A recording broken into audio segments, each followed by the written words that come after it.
Well, hey there team, welcome back to the channel and welcome to the overview. Today we're going to review Metal Gear Solid Delta Snake Eater. So if you're not across it, this is a remake of it's like a 20-year-old game now. 2004 was Metal Gear Solid 3 Snake Eater. So this is the remake, remaster, the whole kit and caboodle. There's so many stupid terms for this methodology, but this is the good one where they rebuild basically everything from the ground up.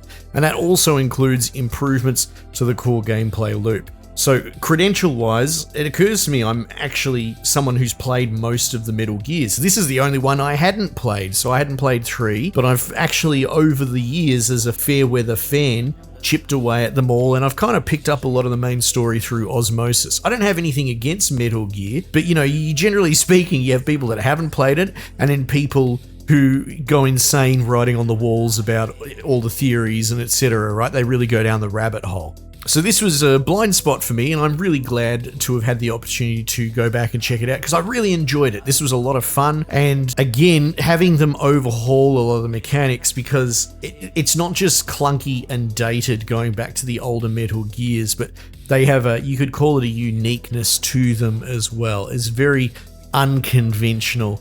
And if you don't have nostalgia tied to these games, it's a pretty big ask to go back with an open mind and give it all a red hot go. Maybe you're a younger bloke, so you missed out on all that. Anyway, this is a great starting point. This would be a great first Metal Gear, even though it's 3.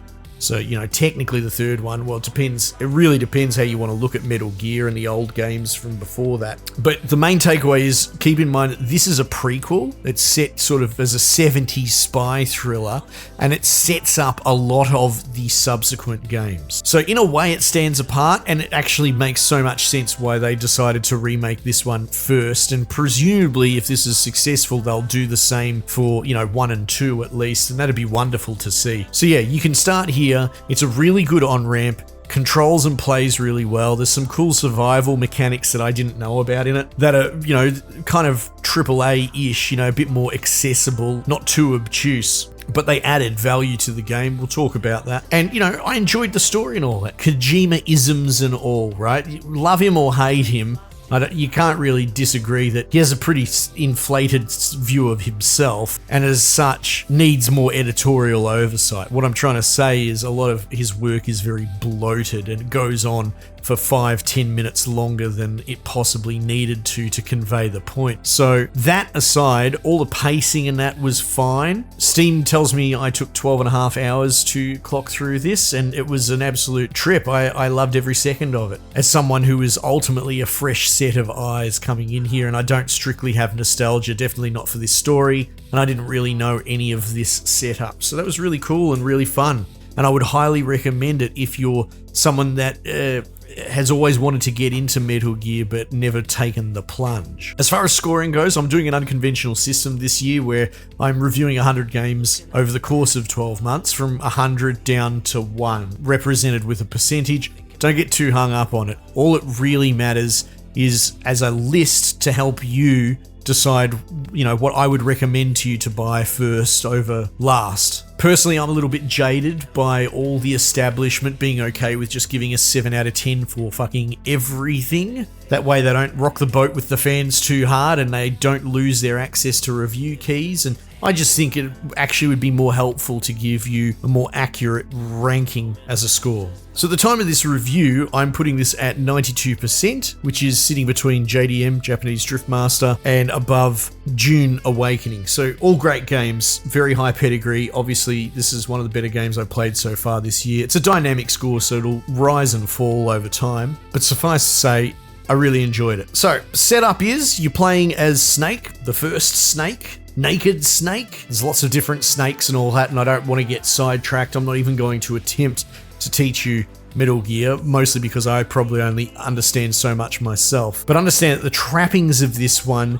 is a behind enemy lines, political military thriller, all sort of under the guise of a 70s CIA spy, James Bond-esque operation behind enemy lines in Russia. That's all you really need to know, right? The story explains itself fairly well. There's casts of characters and twists and turns and all that sort of stuff. But thematically, it really does have that James Bond circa 70s lick to it, with a really cool like main theme song, and they do the opening credits and all that, and it's straight out of a Bond film. And it's something I was lamenting the other day because I'm a huge audiophile. I love soundtracks and music and video games. It's just difficult to convey that through YouTube because everything gets copy struck. But the music in this is thematically awesome. I'm going to be humming this bloody Bond song, and the chick singing it's absolutely belting it, which is fantastic to hear. But all through the themes of the game, like the background music, the action themes,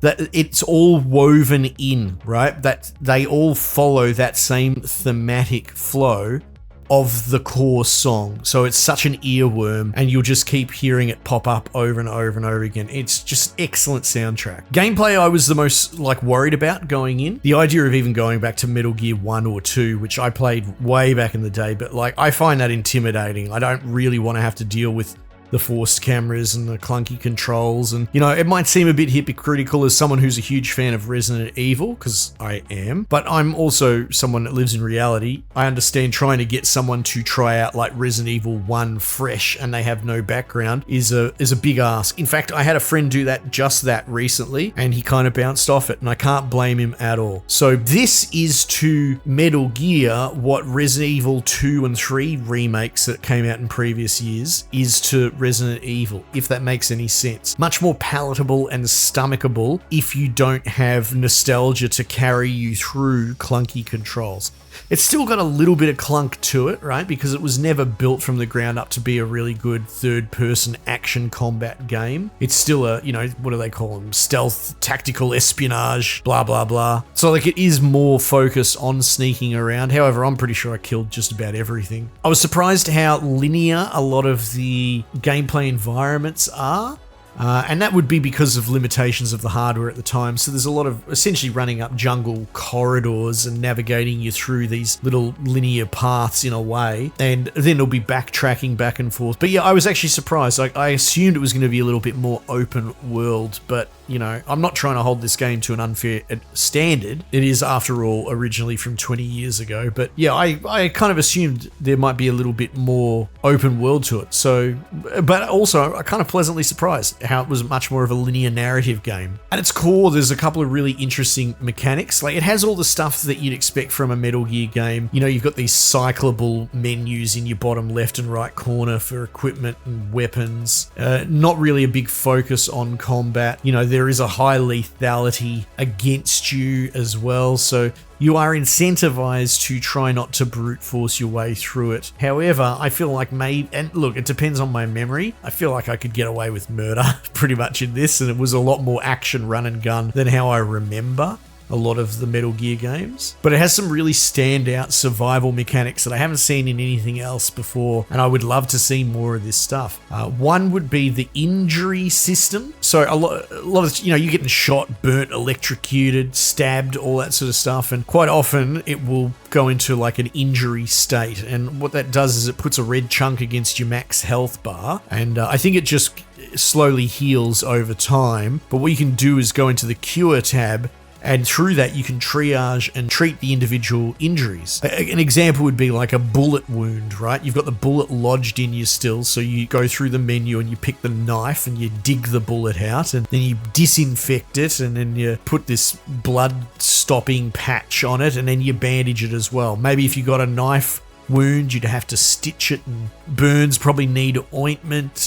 Broken arms and legs require splints. You get the idea. It's a cool like value add. Like, it's not just a novelty or anything like that. It's cool that you have to manage that health bar, and then that is coupled together with the stamina food system. So outside of some really unusual rare healing items, generally speaking, the only real way to heal is to let your stamina bar convert back into health, and that takes time, which is cool because that kind of slows your roll, right? If you're low health, maybe you stop and you just actually wait for you to heal up in the bushes. And as you do that, it chips out your stamina bar, and to fill your stamina bar, you got to eat food. And a lot of the food you have to live off the land, killing snakes and bats and frogs, and you eat bloody anything that moves. And the higher your stamina bar, the better the conversion rate to health, right? So it's actually really incredibly clever from multiple layers as a gameplay mechanic. But yeah, most impressively, the one that it sort of forces you to slow down and take it a bit easier because you'll want to regen your health, but it keeps you rooted in that more stealth mechanic, which then ties on to the other really great mechanic, which is the camouflage system. So over the course of the game, you start with a few different camouflages for your body and for your face, and you can find some as you go along. And camouflage has always been a bit of a gimmick thing, part of Metal Gear Solid. When you get into the nanomachines and all that crap later on, you know, you get this like active camouflage, but for now, you can just hot switch between the different combinations to try and increase your camouflage index. And if you get it right up to like 95% and all that, you can get away with dudes standing right next to you and having no idea that you're there. It's very cool and very clever, and all these little survival mechanics have a great synergy coming together, being more than just throwaway gimmicks. They really add to the experience.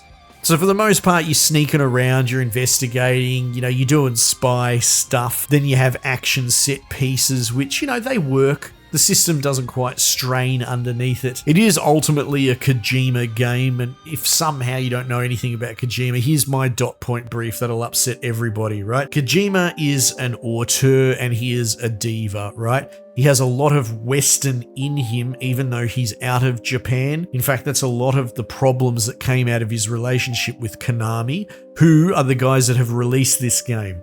What happened in recent years is they had a pretty public split. He either resigned or got kicked out, or, you know, I mean, it was as amicable as you could hope for, but you're never going to hear the true happenings of what really went down there. And a lot of people are very quick to condemn Konami for Kojima's treatment and all that. And everything that I've heard anecdotally, stuff like reports of them trying to turn up the air conditioning to make you quit. You know, this isn't Konami being evil. This is Japanese work culture being what it is, kind of archaic and strange through the eyes of Westerners. But I truly feel that Konami, all they ever really did was just be a Japanese company. Sounds like they got the shits of this one dude sucking up so much money per release and probably being an absolute pain in the ass to work with. Now, that's not a condemnation of Kojima or anything like that. It's just rather that the divorce seems to have been better for both parties. And that's proven because Kojima's gone on to do his Death Stranding and all that to great acclaim and success. And Konami's still doing what they want to do, make money. Like, I believe their main avenue is through pachinko machines in actual home Japan, and video games is just another arm of their development. So I think ultimately we're the winners at the end of this. Both are doing their different angles and they're doing them well. And Konami has built a team to release this game in a fantastic state. A lot of love and hard work went into it to get it in our hot little hands. So I'm not really interested in this war of picking sides and all that sort of stuff. I just feel like the outcome has probably been best for all involved parties. And the result is that this is a really good remake of what can only be considered as a great classic game from 20 years ago. Anyway, that's my thoughts on the back of playing this game. I'm quite happy to report that I was pleasantly surprised. That's not to say I thought this wasn't going to be good, but it absolutely exceeded my expectations. It was a delight to play. It was a great story, albeit, you know, one that's already been told, but it was fresh for me. And, you know, in that space that we have missing these days, we don't really get a lot of Tom Clancy political military thriller story type things in games. We used to be absolutely spoiled for them, but we don't get them that much these days. So look, I'll take it. It's fresh for me and it was really good fun, and you should consider at least wishlisting it. I know it's a very steep price because quadruple A gaming is here, fam. Get excited because I don't think those prices are going down. So maybe wishlist it and check back in on it when it's more in your price bracket. But yeah, great game. I absolutely loved it. You know, team, might just leave it there for the time being, and I'll catch you guys on the next one.